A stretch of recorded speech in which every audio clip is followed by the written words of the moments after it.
So yeah, talk about how I was wrongfully attacked back in 2010, and that was such a blessing because I'm gonna talk about this like more like in detail, like the inner workings of it. That's a good company by the way. Inner workings. Check it out. INWK. It's a buy. Um. So like with my attorney and all that, it's good fun chats that we've had with regard to the prosecutors, how they were doing things, but and the police too. Like when I was preaching the gospel in 2008. It's a joke how I'm gonna turn around here. How like these law enforcement people. I think a big thing for me in 2019, was accepting that America's a terrorist state. But like these prosecutors are clueless when it comes to. Well, not they're not clueless. They themselves are breaking the law. They don't respect love and peace. So,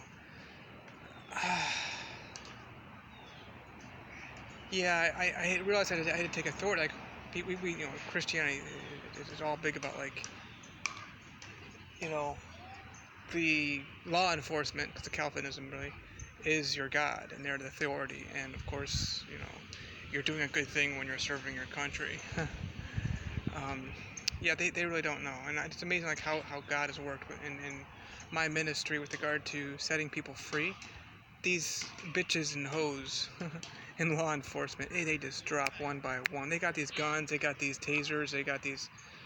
They used to have these batons, and then they have the handcuffs, and they have the. I don't even talk about these different things, but it's like they're just a total joke. They have no strength. You know why? It's because they rely on their toughness to look all tough and strong. Wow. Oh, by the way, it's been more than 48 hours. Been off of caffeine. I had a little bit of a headache. Got through it. I'd talk about on. Hey, you might get to hear me sneeze. How cool would that be if I can get a sneeze on video? Oh, it was there. It was totally there. So this is fun. Um, yeah, I talked about how like I had this caffeine thing, and I was getting addicted to it. That should be illegal too. Like ban all caffeine, not just alcohol, but like ban caffeine. That'd be cool. We'd have a much safer area. I'm at the park today, which is like actually safe today. There's a bunch of people here. We got more people around. It's got light and stuff. I've declared this is a very dangerous park.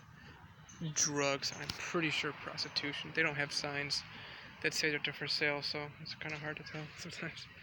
Or they just, So anyway, um, yeah, Bill Mason. He's always been a bitch. He's always been paid off by primarily the Democrat Party and just extreme racists.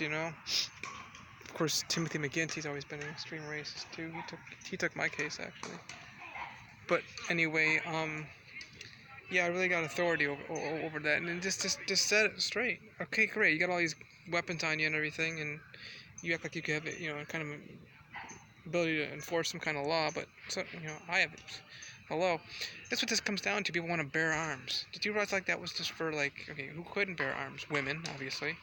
Um, Native Americans, slaves, which were mostly black, like easily almost over 90%.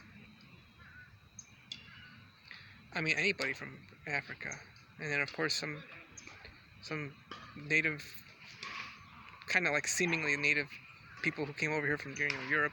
Not when I say native, like they weren't like sold through here from Europe, kind of thing.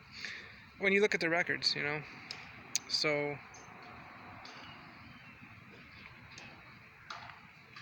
we want to use these, but that's why we need a constitutional convention.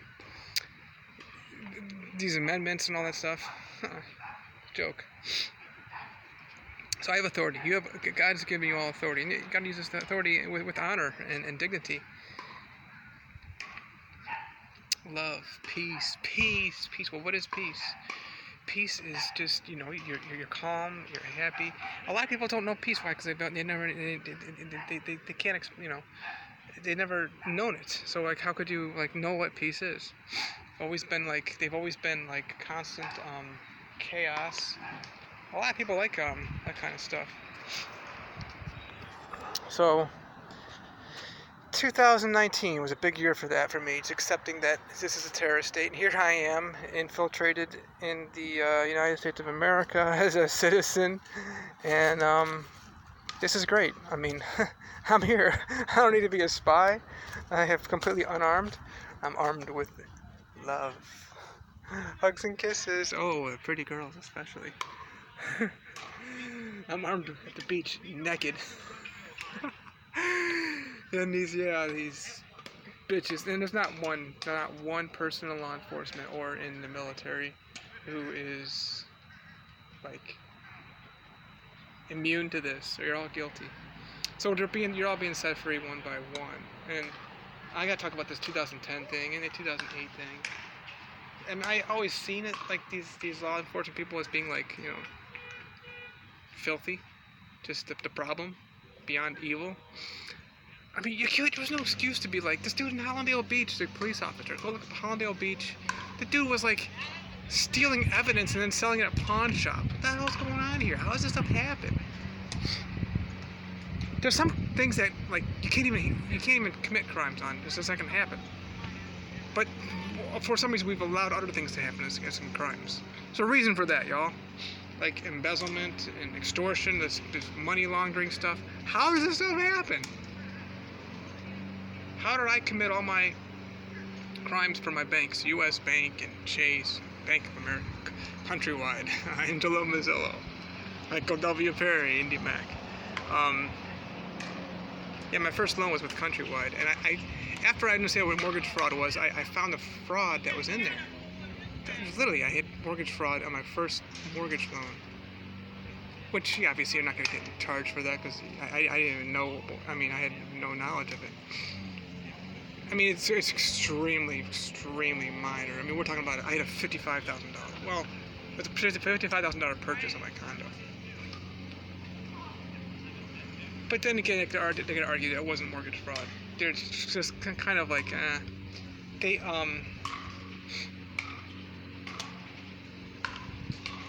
see, I was the one who was defrauded because they made a deal with me that like. They said it was Countrywide. Okay, like it's a promotional deal whereby your rate's lower for the first 6 months, and I threw a fit. Oh, my rate's jumping on me, blah blah blah blah blah. That way that they did that was to get you approved, which I was told, you know, there's a Fannie Mae loan and all that stuff. Anyway, the thing is that these crimes are created so that, you know, we can have law enforcement. And don't get me wrong, I've reported things. I'm the greatest snitch ever. But yeah, I've got authority. I accept it. I know how to use it now. Just, you know, right to their face, right to your face, patrolman, sergeant, lieutenant, captain, lieutenant, chiefs, obviously. Go look up Olmsted Township, Olmsted. Hold on, there's no just one Olmsted Township in the world. Olmsted Township Police Chief, and then put in a word like guilty or something, you know. The two of them quit. One was, they should have been watching my videos, you know. One, I guess, was watching porn somehow in the building, and the other one was jerking off at a park. Which again, you know, public sex. Come on, I'm the king of that, and you gotta watch me in order to know how to do that the proper way. There's no legal way to do it, but you know, just don't get caught.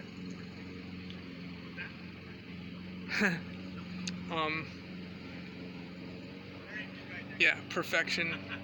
I love just bragging, like, you know, my driver's license number. RP 888101, the best record ever. I bring more people to justice. Well, okay, so like between 2000 to 2020, for example, and I haven't been in Cleveland since like really 2010, really. I mean, obviously 2014 actually. Yeah, in the Cleveland area, Northeast Ohio, you can see the videos and stuff. We brought more people to justice than well, FBI's a joke. Obviously, I can't really compare it. It's just not really fair. But just, you know, Cuyahoga County Sheriff, all the police departments combined in the whole entire area, in their entire history, and I did it in just more. I did it way like 10 times more people to justice. You can see it right on videos, YouTube, obviously.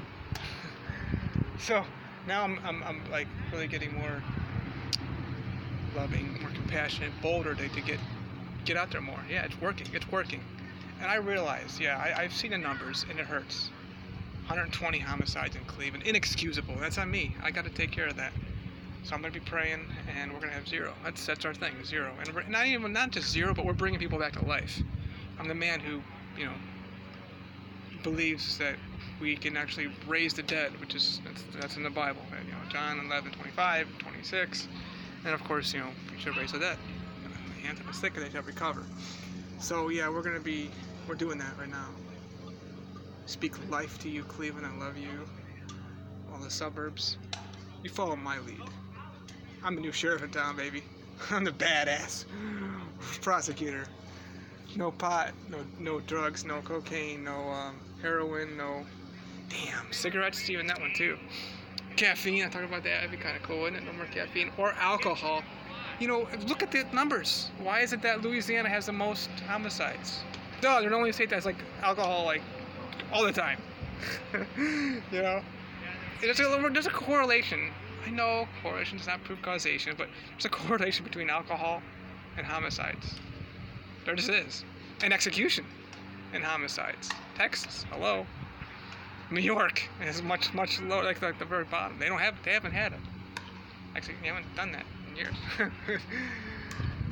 So anyway, yeah, this is. I gotta talk more about this. This is really fun. People like to see this too, like the whole inner workings of how it went down with the 2010, 2008. Thank you, Christian Law Association, for representing me back in 2008. I'm out. I gotta go.